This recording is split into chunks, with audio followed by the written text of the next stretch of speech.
Sport paralimpico vuol dire quello che significa lo sport, cioè non esiste uno sport olimpico o paralimpico, lo esiste, sono atleti normodotati, atleti disabili e donne che fanno parte dell'universo sportivo. Noi possiamo essere una galassia che è appunto quella paralimpica, perché i giochi paralimpici vengono svolti 15 giorni dopo quelli olimpici, ma sono due momenti dello stesso momento, un momento un po' funestato da quelli che sono, diciamo, gli atti di guerra internazionali. Lo sguardo è ovviamente rivolto alle piste, allo sport, agli atleti, alle medaglie, ma certo non sarà facile scendere in pista, sapendo che proprio mentre gli atleti si preparavano a festeggiare un evento atteso 4 anni, scoppiava un'altra guerra. Ci sono uomini che la pensano come noi e altri uomini che non la pensano come noi, per cui è molto difficile. Certamente durante i giochi non sarebbero dovuti accadere avvenimenti bellici,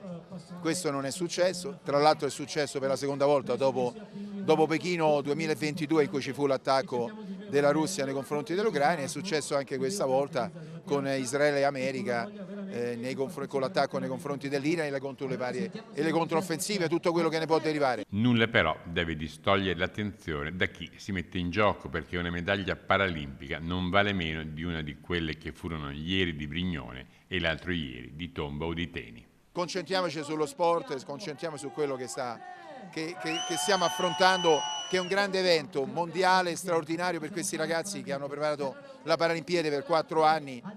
attraverso grandi sacrifici e soprattutto il supporto dei genitori, di tutte le famiglie.